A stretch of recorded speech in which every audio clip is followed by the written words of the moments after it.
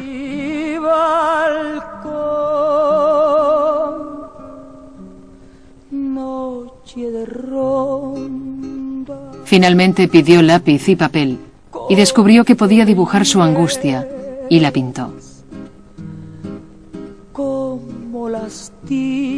Diego dijo: ninguna mujer había representado tal poesía agonizante en una tela como la que Frida hizo en Detroit.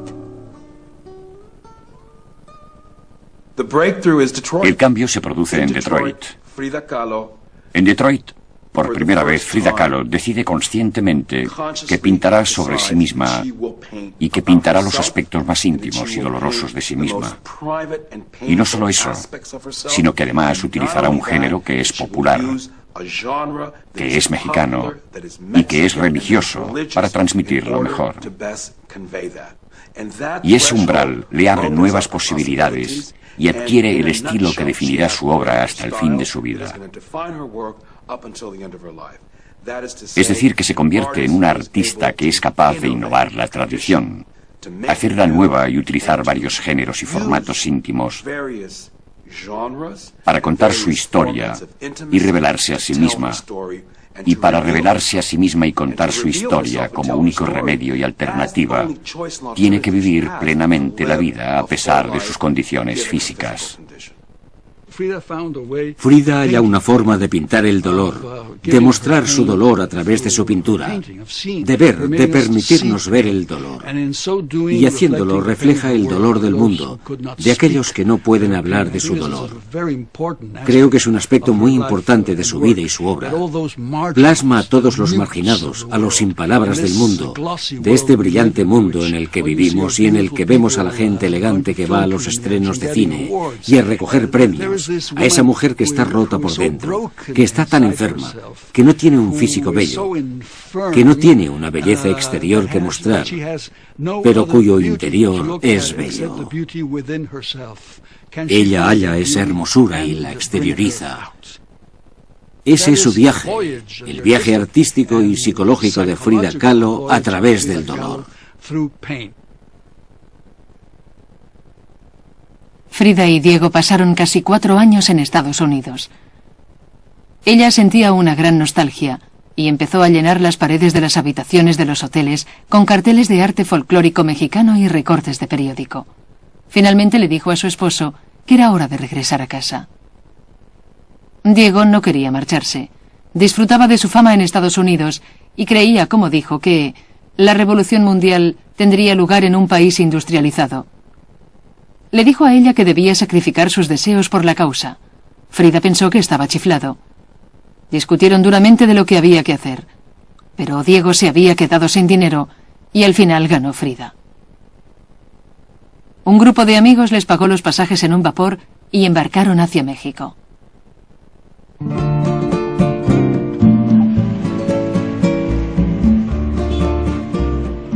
Diego está débil, delgado, amarillo y derrumbado moralmente. Si no le veo feliz, no estaré tranquila. Y su salud me preocupa más que la mía propia. Él cree que todo lo que le ocurre es por mi culpa, porque le he obligado a regresar a México. A pesar del encargo de 2 nuevos murales, Diego vivía miserablemente en México y culpaba de todo a Frida. A los pocos meses se enamoró de otra mujer.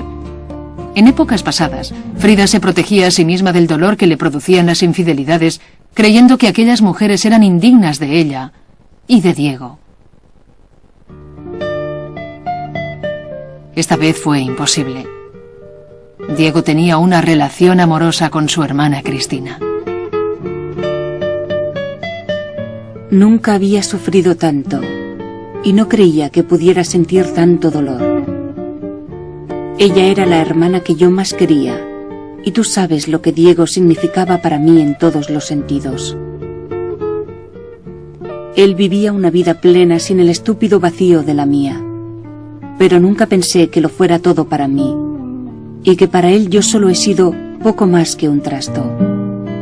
Ahora veo que no soy más que una muchacha decepcionada y enamorada de un hombre que la ha abandonado. Se cortó el cabello muy corto y dejó de llevar las ropas mexicanas que le gustaban a Diego. Ya no tenía que estar atractiva para él. Compró un pequeño apartamento en el centro de Ciudad de México y se mudó con su monito. Mi situación me parece ridícula.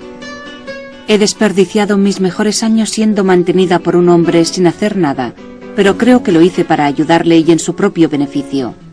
Después de 6 años, su respuesta es que la fidelidad es una virtud burguesa y que existe solo para explotar a la gente y obtener unas ganancias económicas. Empezó una nueva pintura, ilustrando no solamente su dolor, sino el de una mujer que había visto en un periódico. También decidió que si la fidelidad era una virtud burguesa, tampoco quería practicarla. Empezó a tener amantes, algunos ocasionales, pero otros más serios, normalmente hombres, pero a veces mujeres. Le dijo a un amigo que su visión de la vida era hacer el amor, darse un baño y hacer el amor otra vez. Para ser mujeriego había que ser hombre. Y para sufrir cuando tu marido era un mujeriego, había que ser una mujer mexicana. Esa era la ley. El auténtico aspecto sobresaliente es la voracidad sexual de Frida, no la de Diego. Diego era, en cierto modo, bastante normal. Frida era algo más. Creo que para ella cada acto sexual era una demostración de poder, de fuerza, de victoria sobre el cuerpo. Me dijo una cosa que me impresionó muchísimo, porque yo te repito, yo pues era joven y uno cuando es joven y está en un ambientito, pues el otro ya se le hace muy descarnado, pero entonces me dijo quedito al oído, me dijo, ¿tú tienes un novio? Y yo le dije sí, y es pintor, y yo le dije sí. Me dijo, no te hagas tu novio, no te vayas a casar con él, olvídate que sea tu novio, mejor sé su amante, y no te vayas a casar con él, porque si te casas con él vas a ser muy desgraciada. Así me dijo, pero me lo dijo aquí, en el oído, quedito. Y entonces en esos momentos decidí casarme con un pastelero. Frida era discreta con sus asuntos amorosos. Incluso aunque estaban separados, Diego era muy celoso y Frida prefería no enfrentarse a él. Una vez encontró en la cama de Frida al escultor japonés estadounidense Isami Noguchi, y estalló de tal forma que Noguchi tuvo que escapar trepando a un árbol y corriendo por el tejado. Uno de sus asuntos más serios fue con un fotógrafo retratista húngaro llamado Nicolás Murray. Murray era inteligente, dinámico y afortunado. Sus fotografías de celebridades aparecían en Harper's Bazaar y Vanity Fair. Créeme, te quiero, mi amor, como no he querido a nadie. Solo Diego estará en mi corazón siempre, tan dentro como tú. Incluso los amantes más serios de Frida sabían que nadie podría ocupar el lugar de Diego. Cuando ella y Murray rompieron, él admitió que solo había ocupado temporalmente el puesto. Escribió, éramos 3, aunque solo estuviésemos 2. Mi niño, cuánto me gustaría ver lo que haces ahora. Lo que estás pintando, poder estar contigo y dormir contigo en nuestro pequeño dormitorio del puente. Añoro tu risa, tu voz, tus manos pequeñas, tus ojos, incluso tus rabietas. Todo lo tuyo.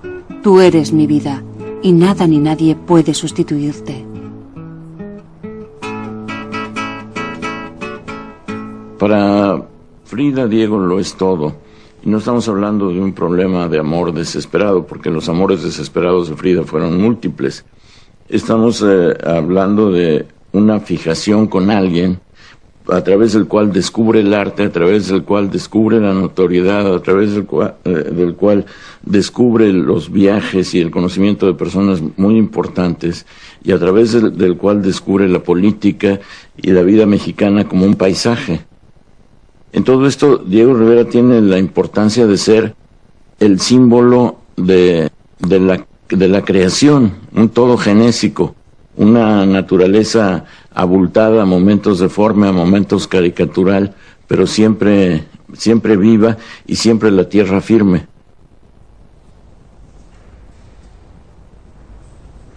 No hablaré de Diego como de mi esposo, porque sería ridículo. Diego no ha sido y nunca será el esposo de nadie. Ni tampoco hablaré de él como de un amante, porque para mí él trasciende el terreno del sexo, y si hablo de él como de un hijo, no haré otra cosa que describir o pintar mis propias emociones, casi en mi propio autorretrato, no el retrato de Diego. No creo que las orillas de un río sufran por dejar que el agua fluya entre ellas, ni que la tierra sufra porque llueva. Para mí, todo tiene una compensación natural. Con mi dificultad y oscuro papel de aliada de un ser extraordinario, tengo la misma recompensa que un punto verde sobre fondo rojo. Tengo la recompensa del equilibrio.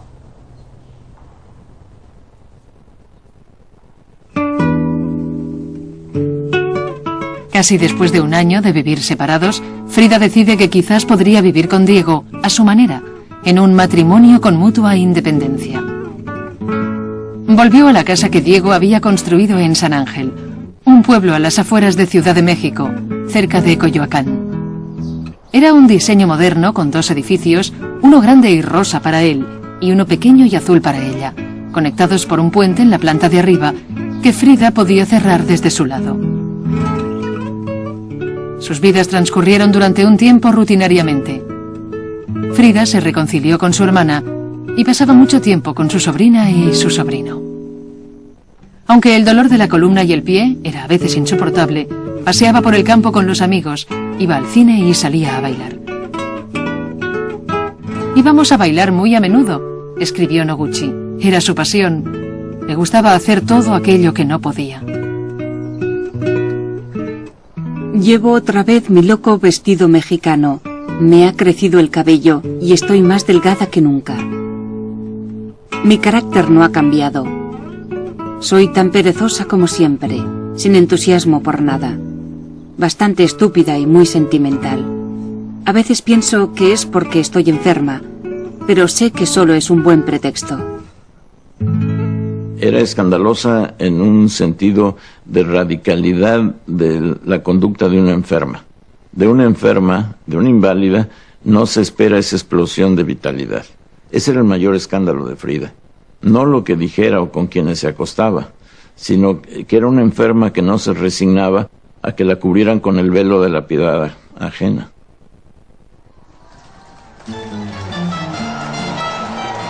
A mediados de los años 30, México se convirtió otra vez en un lugar de acogida para liberales e izquierdistas. El general Lázaro Cárdenas llegó a la presidencia y abolió el régimen represivo de su predecesor. Se reanudaron las reformas de la tierra y el trabajo, y el activismo político estaba en alza. En Ciudad de México se puso de moda el comunismo de una forma que revigorizaba las reformas de la revolución, y la casa de Frida y Diego se convirtió en refugio para la inteligencia internacional que pensaba que México podía seguir los pasos de Rusia. La Revolución Rusa había empezado en 1917 y había galvanizado toda la comunidad mundial de izquierdistas. A pesar de que los rusos habían padecido hambre y tiranía, el mundo exterior les veía como masas de campesinos que habían tenido éxito levantándose contra los ricos. La mayoría de la comunidad de artistas de Ciudad de México soñaba con un resultado similar para su país y apoyaba apasionadamente a los bolcheviques rusos. Frida era una excepción. Motivada por un personal sentido de la justicia, se involucró con los legalistas españoles contra Franco, porque creía que su causa era, como dijo, la esperanza más fuerte y más viva del mundo contra el fascismo. Frida Kahlo no tuvo ideas políticas. Fue la consorte de las ideas políticas. Pero ella no tiene ideas políticas. Le emocionan las figuras y los símbolos. En un momento Stalin, en otro momento Trotsky, en otro momento Mao Zedong. Pero entonces se decía Mao Zedong. No cree en la política como ideario. Cree en los relámpagos que surgen de las figuras que ennoblecen un mundo marcado por la miseria. En 1936, Joseph Stalin consolidó su poder en Rusia y envió al exilio a su rival, León Trotsky. Los grupos comunistas de todo el mundo estaban violentamente divididos en sus lealtades. Diego era seguidor de Trotsky, separándose de la principal corriente comunista de México. Entonces, fue a ver al presidente Cárdenas para pedirle personalmente que diera asilo a Trotsky y a su esposa Natalia. Cárdenas consintió y los Trotsky llegaron a Veracruz en diciembre. Diego sufrió una infección de riñón y Frida fue en su lugar a recibirlos al puerto.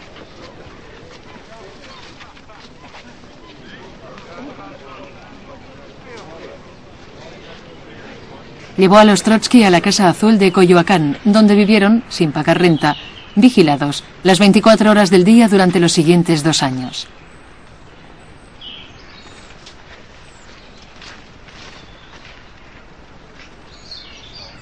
A Trotsky le atraían mucho las mujeres bonitas y Frida estaba interesada por él. Y además, así estaba junto a Diego. Su mutuo interés pronto se convirtió en una relación. Pero Frida se cansó pronto de Trotsky, a quien llamaba el viejo. Después de su ruptura, hizo un autorretrato para él que dejó en la Casa Azul cuando finalmente se marchó.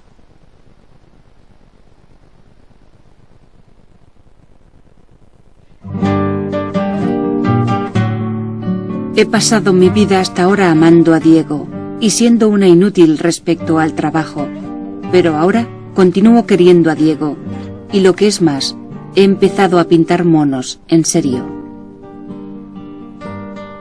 Frida Kahlo es una excéntrica en México. Es decir, está totalmente fuera del centro de la corriente principal. Con mucho, la mayoría de los artistas de México de aquella época están implicados en pinturas que tratan de temas sociales y políticos. El protagonista de los murales debe estar relacionado con la historia contemporánea mexicana y con el antiguo pasado de México.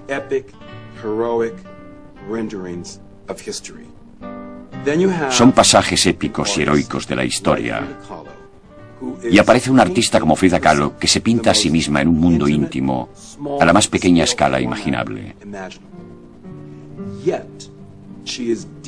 Aunque no trata temas épicos y trascendentes que tengan una función directa con la política o la sociedad, a quienes contemplan su obra le recuerdan a los principales protagonistas universales, que han sido figuras del arte a través del tiempo, a saber, temas que tienen que ver con el dolor, con el sufrimiento, con el amor, con un lugar en la historia y con un ser en el mundo. Desde que volví de Nueva York, he pintado unos 12 cuadros, todos pequeños y sin importancia, con el mismo protagonista que solo me concierne a mí y a nadie más.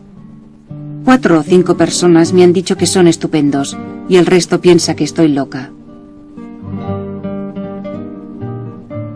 A principios de 1938, a petición de Diego, Frida envía 4 pinturas a un grupo que expone en Ciudad de México, y por primera vez su trabajo empieza a llamar la atención. «Es una pintura excelente», escribió un crítico, «de gran originalidad, una de las artistas mexicanas más interesantes que conozco. Sus obras no desmerecen al lado de los cuadros de Orozco y Rivera. En cierta forma son más mexicanas que las suyas».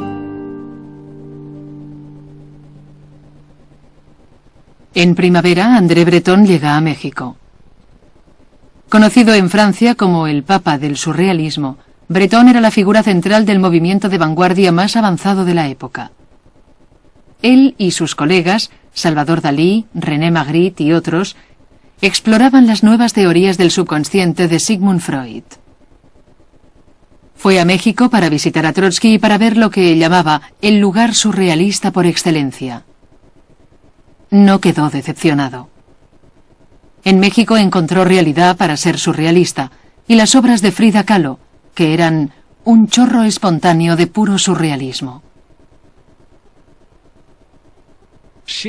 Ella descubrió algo que los latinoamericanos conocen muy bien, y es que vivimos con el surrealismo mucho antes de que los franceses lo codificaran en 1920, después de la Primera Guerra Mundial. Los grandes artistas surrealistas procedían de Alemania, Max Ernst, de España, Luis Buñuel, o de México, Frida Kahlo, porque estaban conectados a una cultura que siempre ha sabido que hay otro mundo al lado del mundo que conocemos. Al lado de la realidad que percibimos hay otra realidad invisible, y el deber del artista es hacer que desaparezca esa invisibilidad. Y eso es lo surreal. Ella aplicaba sus profundos conocimientos en sus pinturas y no tuvo que recibir lecciones de André Breton ni de ningún surrealista francés. Ellos creían que yo era surrealista, pero no lo era. Nunca he pintado sueños, yo pinto mi propia realidad. Poco después de exponer en Ciudad de México, Frida recibió una carta de Julien Levy, un tratante de arte de Nueva York, especializado en surrealismo, que la invitaba a exponer en su galería. En octubre, fue a Nueva York sin Diego. Dijo a sus amigos que estaba viviendo su propia vida. Fue tratada con respeto y cariño, no como la esposa del gran Rivera, sino como una pintora por derecho propio. Su exposición tuvo un éxito espectacular. Georgia O'Keeffe estaba allí, como los reporteros de la revista Time, del The New York Times y de Vogue. Time se refirió al evento como el revuelo de la semana en Manhattan, y se vendieron la mitad de los cuadros. En invierno viajó a París, donde Breton la invitó a exponer su obra. A los 3 meses empezó a sentir nostalgia de México y la desagradable atmósfera de Francia que anunciaba la guerra no contribuía a animarla. Además, descubrió enseguida que Breton no había conseguido preparar su exposición, los cuadros estaban aún en la aduana y nunca se había concertado nada con ninguna galería. Debería estar sentada en el suelo del mercado de Toluca vendiendo tortillas. Sería mejor que no tener nada que hacer con estos artistas de París. Se sientan durante horas en los cafés calentando sus preciosos traseros y hablando sin parar de cultura, arte y revolución y de esto y de aquello. Al día siguiente no tienen nada que comer porque ninguno de ellos trabaja. El desprecio de Frida por sus colegas parisinos aumentó por el hecho de que estaba sufriendo otra recaída. Además del dolor crónico de la espalda y el pie, tuvo que ingresar en un hospital a causa de una infección en los riñones. Cuando le dieron el alta, muchas mujeres se ofrecieron a cuidarla, incluyendo a la esposa de Breton, Jacqueline Lamba. Se rumoreaba que cuando se recuperó, su gran amistad con Jacqueline había desembocado en un asunto amoroso. Finalmente, un colega de Breton, Marcel Duchamp, recuperó las pinturas de Frida y encontró una galería donde exhibirlas. Una vez más, la muestra tuvo un gran éxito y fue recibida como una celebridad. La diseñadora de moda Elsa Schiaparelli presentó un vestido al que llamó Madame Rivera, y Vogue publicó en la portada una foto de Frida con sus manos llenas de anillos. Pablo Picasso le regaló un par de pendientes con la forma de unas minúsculas manos. El Louvre compró una de sus obras, El Cuadro. Fue la primera pintura contemporánea mexicana de su colección. En los años 30 y 40, Frida Kahlo no es solo un imán, es una imagen que todos se llevan. Frida primero es fotogénica, segundo empieza a gustar muchísimo su pintura. Luego, además, es lesbiana en un momento en que serlo y de la manera en que ella lo era, no solo es novedad, es tan brutalmente novedoso que prefiere no darse cuenta. Hay el hecho de una mujer que se acuesta con mujeres y a la cual no se califica porque no llega la noticia al cerebro de los que la ven. Hay un estupor ante el lesbianismo de Frida Kahlo. Pero todo contribuye a su originalidad.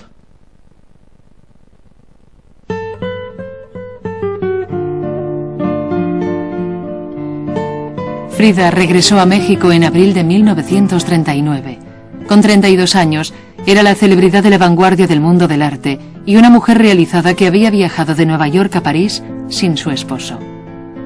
Durante su ausencia, Diego también disfrutó de su independencia y a su vuelta se encontró con que su relación se había desintegrado una vez más. A mediados de verano, se marchó de su estudio de San Ángel y volvió a la Casa Azul de Coyoacán.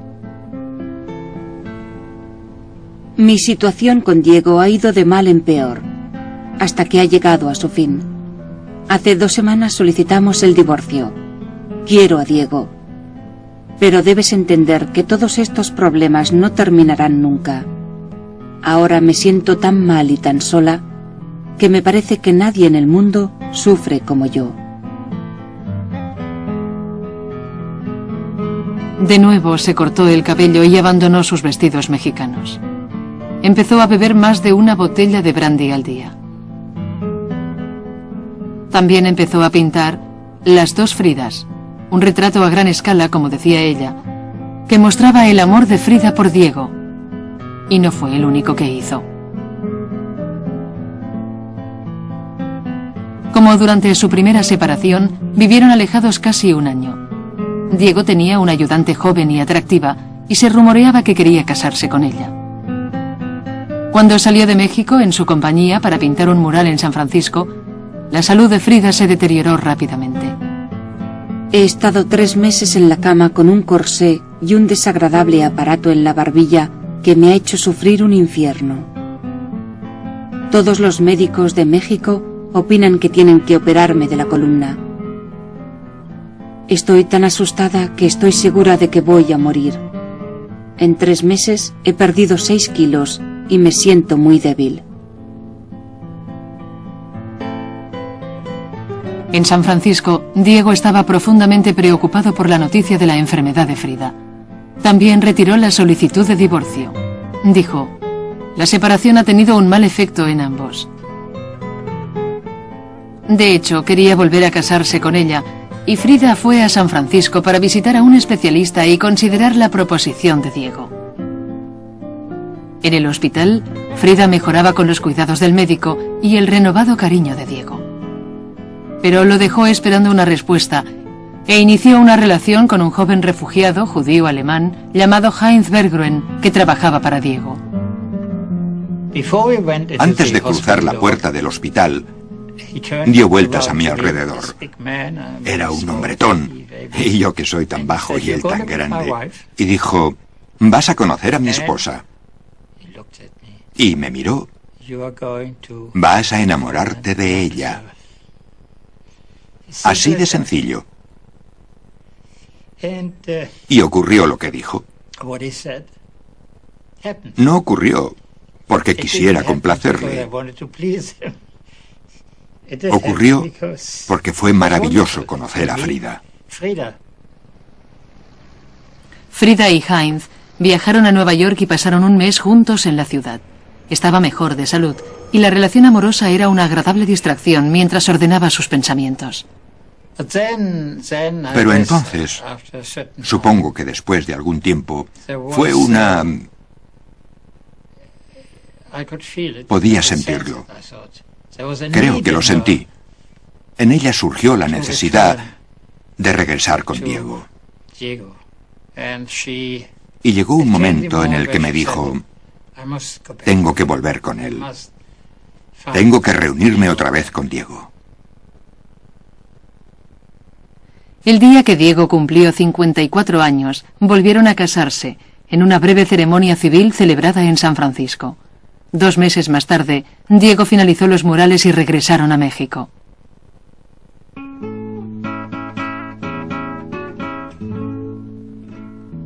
El matrimonio funciona bien. Unas cuantas riñas, mejor comprensión por mi parte y menos investigaciones respecto a otras mujeres que frecuentemente ocupan una parte importante de su corazón. Puedes estar seguro de que por fin he aprendido que la vida es mejor de esta forma y lo demás son tonterías.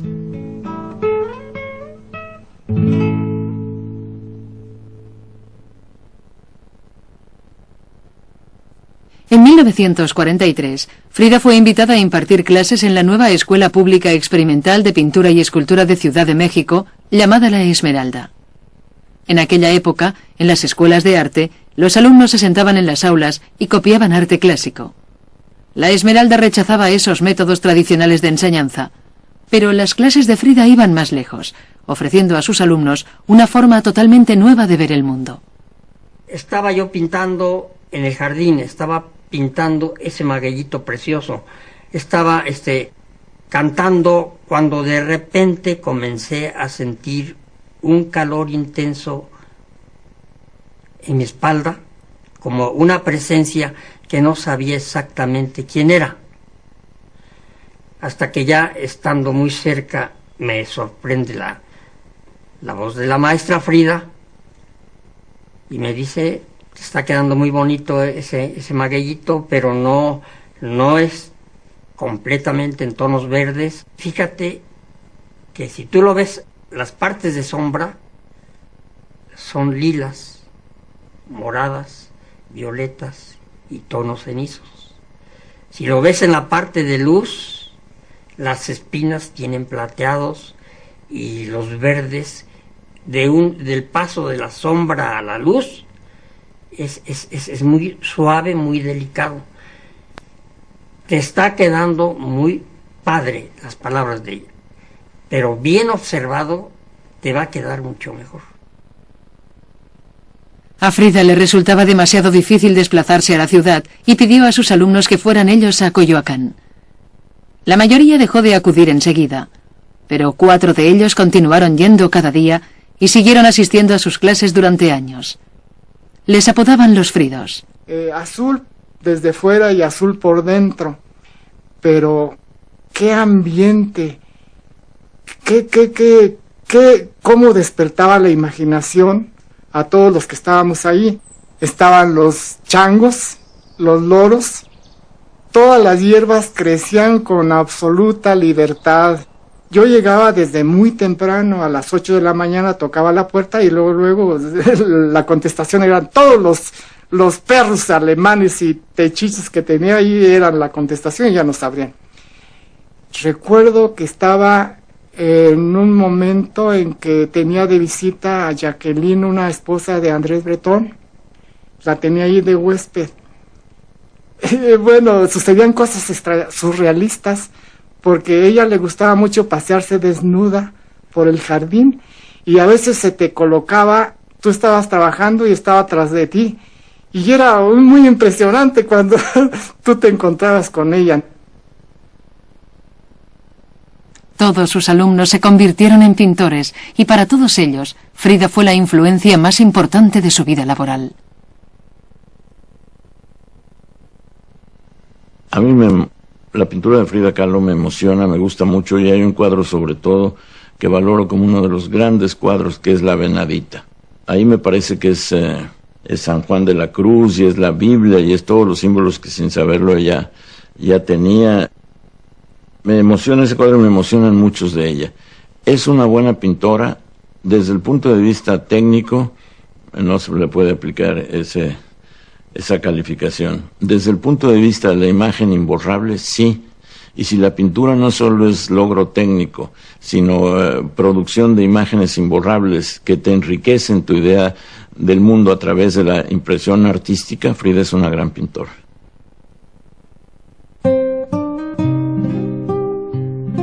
Si me sintiera mejor de salud, podría decir que soy feliz. Pero esta sensación que tengo desde la cabeza hasta el pulgar, a veces me trastorna el cerebro y me amarga por momentos. Cuando cumplió los 37 años, la salud de Frida comprometía su vida cotidiana y fue empeorando durante los siguientes 10 años. Su espina dorsal estaba tan débil que no podía sentarse ni estar de pie sin un apoyo. La examinaron por rayos X. Le hicieron transfusiones de sangre y punciones lumbares. Finalmente le pusieron un corsé metálico. El corsé era el primero de los 28 que tuvo que llevar, la mayoría de ellos de yeso.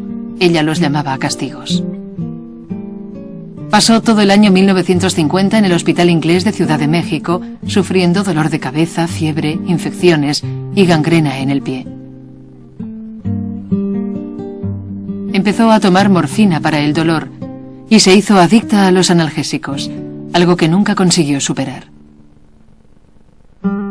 Frida escribía un diario que lentamente llenaba de anécdotas, acuarelas y pensamientos que eran incluso más personales que sus pinturas.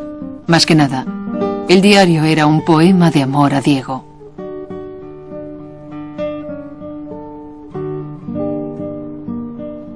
Diego es el nombre del amor. Diego, mi principio.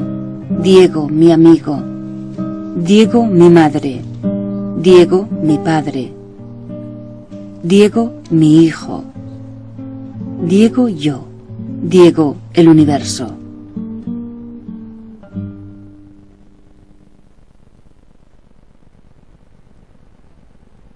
Cuando por fin regresó a la Casa Azul, lo hizo en silla de ruedas. Raramente salía de casa y durante largos periodos, incluso ni siquiera de la cama. Estaba su cama. Y después había una mesa altita. Y había un florero muy bonito, el florero, con muchas cositas porque le encantaban las cochinaditas mexicanas. Y el florero, y encima del florero había tijeras, pero así boca arriba, con las cestas para abajo, agujas de tejer para arriba, cuchillos para arriba, tubitos de punzocortantes y de todas las cosas más horribles. Yo cuando la vi se me enchinó el cuerpo porque decía, híjole, qué horror, que me tropezara y me cayera encima de Me dio una angustia horrible de verlos. Y entonces volteó y nos dijo, ustedes me deben, porque mi regalo ahora es de eso, porque voy a hacer un florerote enorme, lleno de esas cositas que me encantan. Temía estar sola y pedía a la gente que le hiciera compañía. También se volvió una ardiente comunista por primera vez. Empezó un retrato de Stalin y colgó una foto de Mao sobre su cama. Para ella, el comunismo se había confundido con comunidad y creía que podía protegerla de su soledad. La revolución es la armonía de formas y color, y todo existe y se mueve bajo una sola ley, la vida. Nadie se separa de nadie. Nadie lucha por sí mismo. Todo es todo y uno. Angustia y dolor, placer y muerte no son más que un proceso de la existencia. Yo no creo que Frida fuera comunista. Creo que Frida era panteísta. Pienso que Frida estaba enamorada del mundo, de todo lo que está vivo.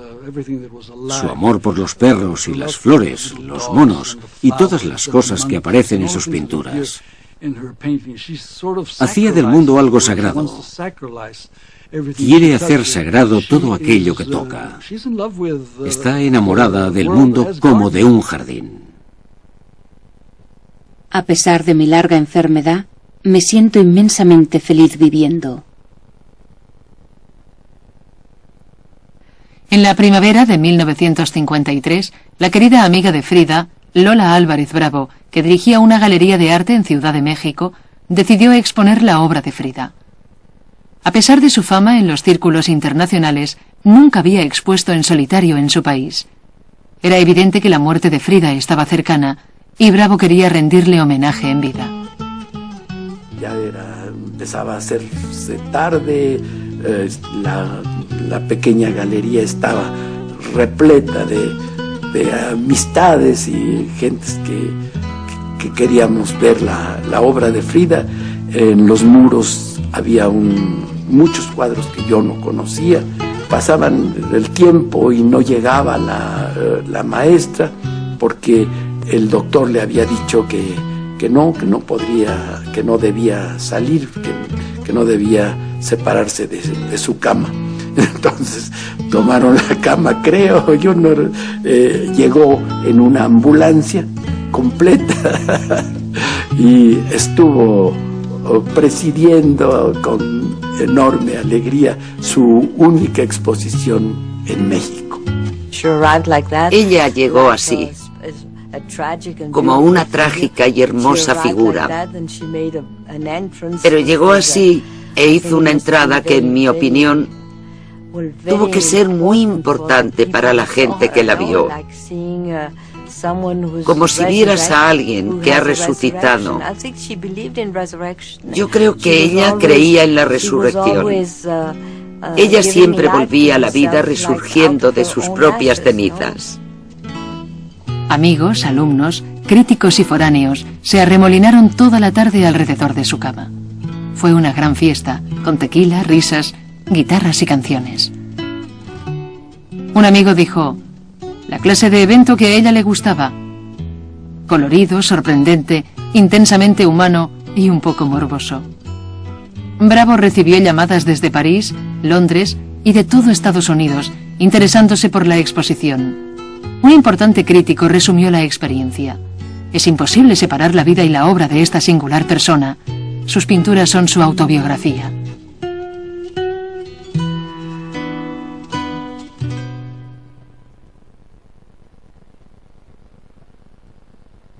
Dos meses más tarde, los médicos de Frida decidieron que debían amputarle la pierna derecha. Diego dijo: va a morir. Van a matarla. La noche anterior a la intervención, escribió su enfermera, había un gran silencio. No decíamos una sola palabra. Todos los días siguientes a la operación estábamos en silencio. Solo silencio. Después de la intervención, Frida habló poco. Estaba echada o sentada cerca de la gran ventana de su dormitorio y observaba las palomas, las ramas de los árboles y la fuente del jardín. Su última pintura fue un bodegón de rodajas de sandía. 8 días antes de morir, firmó con su nombre, la fecha y el lugar: Coyoacán, México. Luego escribió sus palabras de despedida: viva la vida.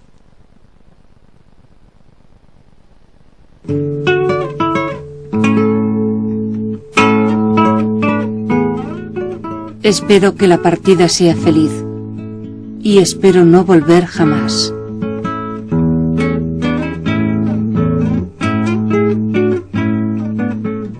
Frida Kahlo murió en su cama un martes, el 13 de julio de 1954. Tenía 47 años. Sus amigos adornaron su cabello con flores y lazos y le pusieron sus anillos y sus collares. La gente desfiló ante su cama todo el día para presentarle sus respetos. Un amigo dijo: Diego ha envejecido en unas horas. Está pálido y demacrado. Cuando Frida murió, parecía un alma dividida en dos.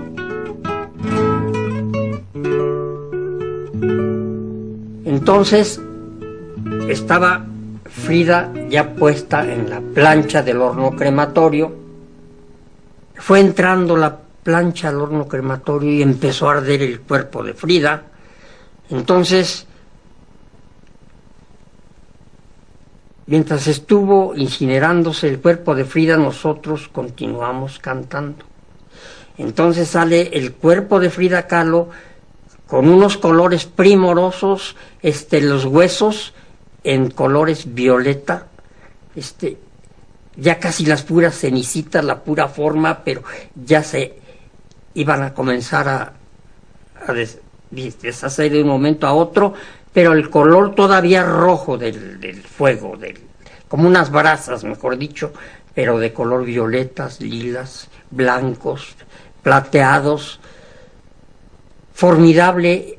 Entonces el maestro Diego Rivera mete su mano derecha a su yompa, a su saco. Siempre cargaba una libretita de apuntes y su lápiz, y comienza a hacerle el último apunte a Frida Kahlo.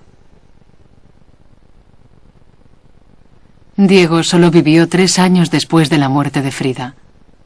Admitió que solo entendió el poder de su amor después de que ella muriera. Su última exposición como pintor fue un pequeño bodegón de rodajas de sandía.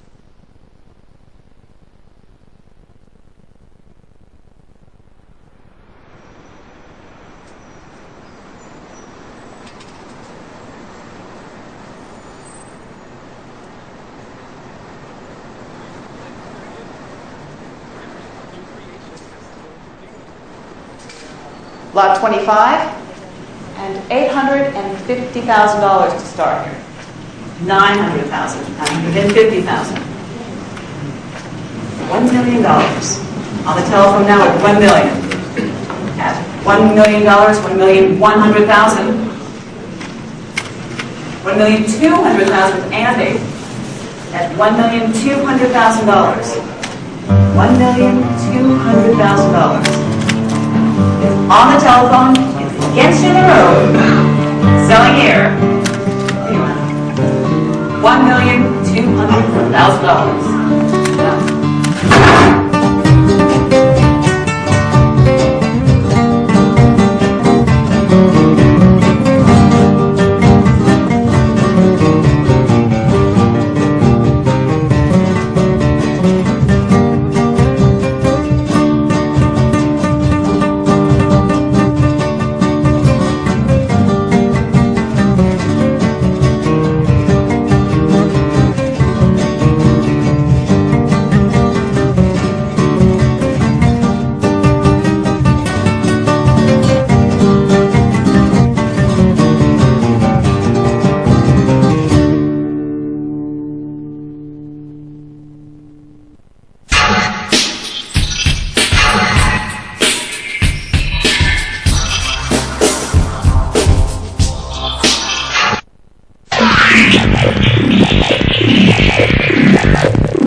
En octubre, los mejores documentales están en Documanía. Nuevas pruebas confirman que el hombre cruzó el Atlántico hace 17.000 años. ¿Cómo trabaja Santiago Calatrava, el arquitecto español más internacional? Las difíciles condiciones de trabajo de una fábrica europea localizada en China. Los esfuerzos de Europa por frenar la creciente producción de heroína en Afganistán. Los frecuentes enfrentamientos verbales y físicos entre raperos americanos. Octubre en Documanía.